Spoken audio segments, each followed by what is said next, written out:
आज लोकसभा में गृह मंत्री अमित शाह और सपा सांसद अखिलेश यादव के बीच खूब नोकझोंक देखने को मिली है। गृह मंत्री जब पहलगाम हमले और ऑपरेशन सिंदूर पर जानकारी दे रहे थे तब अखिलेश यादव ने उन्हें टोका, जिसके बाद गृह मंत्री ने बहुत ही कड़े शब्दों में कहा कि आप आतंकियों का धर्म देखकर दुखी क्यों होते हैं। कुछ देर तक खूब हंगामा होता रहा और इस नोकझोंक का जवाब दिया अखिलेश यादव ने जब उनकी बारी आई। अखिलेश यादव ने कई सवाल रख दिए सरकार के सामने। सपा अध्यक्ष और कन्नौज से सांसद अखिलेश यादव ने पहलगाम आतंकी हमले को लेकर सरकार पर कई बड़े आरोप लगाए। उन्होंने सबसे पहले पूछा कि पहलगाम आतंकी हमले की जिम्मेदारी किसकी बनती है। साथ ही उन्होंने सत्ता पक्ष के सांसदों पर उत्तेजना के साथ कहने और जनता की उत्तेजना का फायदा उठाने का आरोप लगाया। उनका इशारा सीधे सीधे गृह मंत्री की तरफ था। उन्होंने कहा कि पहलगाम हमले के वक्त पर्यटक पूछ रहे थे और हम सभी के मन में यही सवाल था कि आखिर पहलगाम में कोई सुरक्षाकर्मी क्यों नहीं था। जो लोग पहलगाम गए वो सरकार के भरोसे पर गए थे। उनकी सुरक्षा में चूक हुई है, उसकी जिम्मेदारी किसकी है? कौन लेगा ये जिम्मेदारी?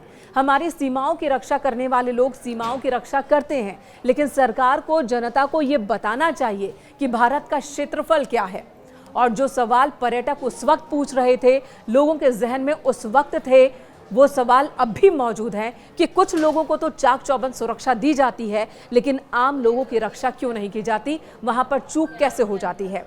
हालांकि एसपी अध्यक्ष ने भारतीय सेना के पराक्रम की तारीफ की, ऑपरेशन सिंदूर की तारीफ की, सेना का आभार जताया, लेकिन सरकार से पूछा कि जब सब कुछ ठीक चल रहा था, पाकिस्तान में हम तबाही मचा रहे थे, आतंकी ठिकानों को ध्वस्त कर रहे थे, उनके सैन्य ठिकानों को हम ध्वस्त कर रहे थे, तो उस वक्त सरकार पीछे क्यों हट गई? अचानक इशारों ही इशारों में उन्हें ट्रंप का भी जिक्र कर दिया और कहा कि इन्होंने अपने मित्र से कहा कि आप ही सीज फायर का ऐलान कर दीजिए। यानी कि वो बात अखिलेश यादव ने एक बार फिर रख दी कि सीज फायर में अमेरिका का हाथ था, जिसे बार बार डिनाई कर रही है सरकार। पहलगाम में हुए आतंकवादी हमले के जवाब में एलजी साहब ने कहा कि वो इंटेलिजेंस फेलियर है, लेकिन यह नहीं बताया कि फेलियर क्यों हुआ है। अध्यक्ष महोदय, मैं उम्मीद करता हूं कि सरकार का ये जवाब जरूर आए कि फेलियर क्यों हुआ है। ऑपरेशन सिंदूर के नाम पर जो प्रचार किया गया वो भी निंदनीय है। सच तो यह है कि ऑपरेशन सिंदूर का होना ही सरकार की विफलता का प्रतीक है। इससे बड़ी विफलता सरकार की कोई नहीं हो सकती कि अध्यक्ष महोदय, हम और आप सब मिलकर के बैठ करके सिंदूर ऑपरेशन पर बहस करें, चर्चा करें। ऑपरेशन सिंदूर के दौरान विदेशी लोगों ने दावा किया कि उन्होंने उसे रुकवाया है। ये बात कई बार माननीय सदस्यों की तरफ से आई है कि आखिरकार किसने रुकवाया। हमसे हमारी संप्रभुता खंडित हुई है। संप्रभुता ही स्वतंत्रता की सुनिश्चित करती है। इधर आज़ादी के अमृतकाल का ढिंढोरा पीटा जा रहा है, उधर हमारी इंटीग्रिटी को चुनौती दी जा रही है। देश की विदेश नीति पूरी तरह फेल है। ऑपरेशन सिंदूर और पहलगाम की घटना पर दुनिया के किसी भी देश ने हमारा साथ नहीं दिया। ये हमारी विदेश नीति का संकट काल है। हमारे पड़ोसी देश या तो अतिक्रमण कर रहे हैं या हमारे साथ नहीं खड़े हैं। और अध्यक्ष महोदय, जो हमारे मंत्री जी हैं, जिनका क्षेत्र बिल्कुल सीमा पर है, उनसे बेहतर कोई नहीं जानता होगा कि आखिरकार पड़ोसी देश कितना हमारी सीमाओं पर अतिक्रमण कर रहा है। गंभीर नहीं है। समाजवादियों ने हमेशा देश की सरकारों को चिताया है कि असली चुनौती और प्रतिद्वंद्विता किस देश से है, कौन पूर्वोत्तर की सीमाओं में इंक्रोचमेंट कर रहा है। सरकार को ऐसे मामलों में साहस और समझदारी से काम लेना होगा। सीमाओं से समझौता नहीं करना चाहिए। आज सरहदों के साथ देश के कारोबार को भी चुनौती मिल रही है। सरकार को आगे बढ़कर के उसका समाधान करना है, 2 कदम पीछे करने नहीं है। अध्यक्ष महोदय, जो हम लोगों को सुनने में मिलता है, ये सरकार जवाब दे कि आखिरकार जो पाकिस्तान है, उसके पीछे कौन सा देश खड़ा है?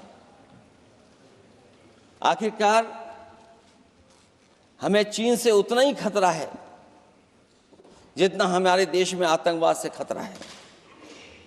सरकार की जो नीतियां हैं, सरकार के जो फैसले हैं, वो कहीं न कहीं ऐसे हैं जो हमारा सीमाओं का अतिक्रमण कर रहा है, उसी की व्यापारिक गतिविधियों में मदद करने का काम करते हैं।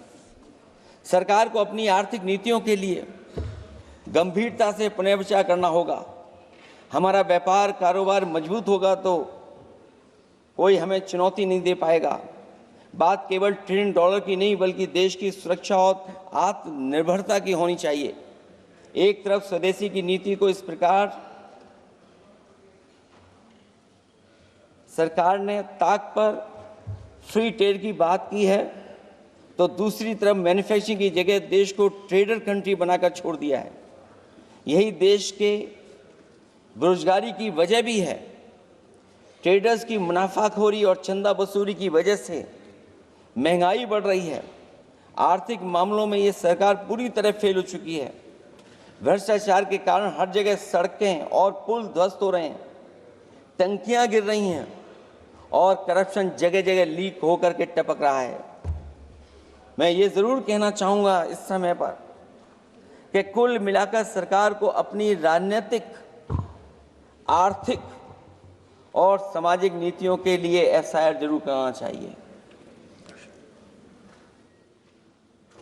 सरकार को अपनी राजनीतिक, आर्थिक और सामाजिक नीतियों के लिए एफआईआर लाने की ज़रूरत है। वो हर बार ये कहकर नहीं बच सकती कि चूक हुई है, क्योंकि हर बार सरकार ये कोशिश करती है कि इन घटनाओं से बच जाएं हम, केवल चूक कहकर करके। केवल हमारी सीमाएं जो पाकिस्तान से जुड़ी हैं, वहाँ तो आतंकवाद का हमेशा खतरा ही रहता है, लेकिन जो दूसरी सीमाएं हमारे देश की जुड़ी हुई हैं, उनसे भी हमारे देश को लगातार खतरा बढ़ता चला रहा है। आज अपनी सीमा की स्थिति गलवान से पहले की स्थिति तक भी नहीं लौटी है।